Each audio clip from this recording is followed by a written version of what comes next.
delve into a detailed and elaborate explanation of Chapter 3 of the Bhagavad Gita, Karma Yoga, in English. Bhagavad Gita Chapter 3, Karma Yoga, the Yoga of Action. Chapter 3 of the Bhagavad Gita addresses the conflict between action and inaction, a dilemma Arjuna faces on the battlefield of Kurukshetra. Krishna, in his discourse, elucidates the concept of Karma Yoga, the yoga of action, emphasizing the importance of performing one's duties without attachment to the results.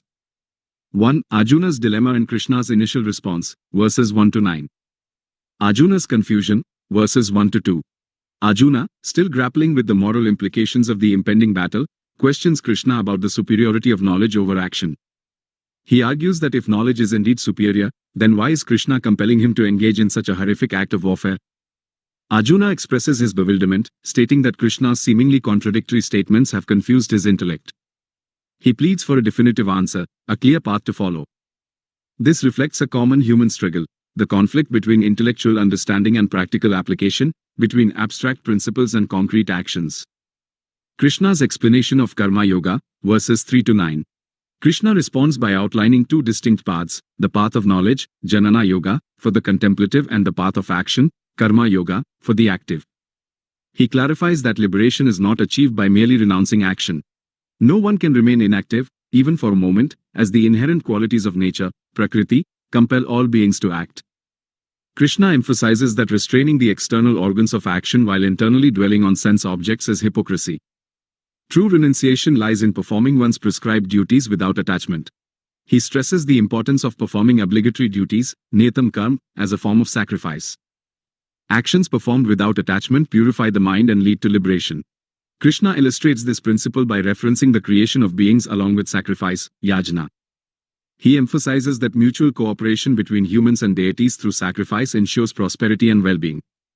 He explains how the cycle of creation is maintained by actions that originate from the Vedas, and the Vedas originate from the imperishable, and thus that actions are very important.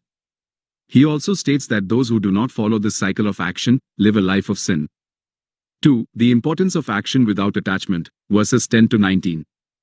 The example of Janaka and others, verses 19-20. Krishna cites the example of King Janaka and other wise individuals who attain perfection through selfless action. He emphasizes that actions should be performed for the welfare of the world, Lok Samagra, setting an example for others to follow. This highlights the social responsibility inherent in Karma Yoga. The Lord's own example, verses 22-24. Krishna, despite having nothing to gain, continues to perform actions to maintain the cosmic order. He warns that if he were to cease acting, others would follow suit, leading to chaos and destruction. This shows that even the divine performs actions. The wise and the ignorant, verses 25-29. The wise, understanding the workings of nature, perform actions without attachment, while the ignorant, deluded by ego, become entangled in their actions. Krishna advises Arjuna to relinquish all actions to him, freeing himself from ego and anxiety. He explains that one should follow their own duty, and that it is better to perform one's own duty imperfectly than another person's duty perfectly. 3. Controlling the senses and overcoming desire, verses 30-43. The dangers of desire, verses 36-43. Krishna identifies desire, kama, as the primary enemy, leading to anger, krodha, and delusion, moha. He explains that the senses, mind, and intellect are the dwelling places of desire, which obscures knowledge and leads to downfall. Krishna advises Arjuna to control his senses and subdue this powerful enemy. He explains that the senses are higher than the gross body, the mind is higher than the senses, the intellect is higher than the mind, and that the self is higher than the intellect.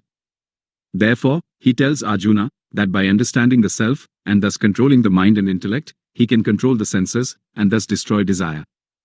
Key principles of Karma Yoga.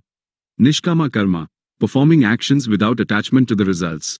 Swadharma, fulfilling one's prescribed duties according to one's nature and social role. Lokasamgraha, acting for the welfare of the world. Equanimity, maintaining a balanced state of mind in all situations. Sense control, mastering the senses to prevent them from leading astray. Significance of Chapter 3. It provides a practical framework for spiritual growth within the context of everyday life. It emphasizes that action is not an obstacle to liberation but a means to achieve it. It addresses the universal human dilemma of balancing action and detachment. It highlights the importance of social responsibility and ethical conduct. In essence, Chapter 3 of the Bhagavad Gita teaches us that true renunciation lies not in abandoning action but in performing our duties with dedication and detachment, thereby purifying our minds and aligning ourselves with the divine will. It offers a path to liberation that is accessible to all, regardless of their social standing or profession.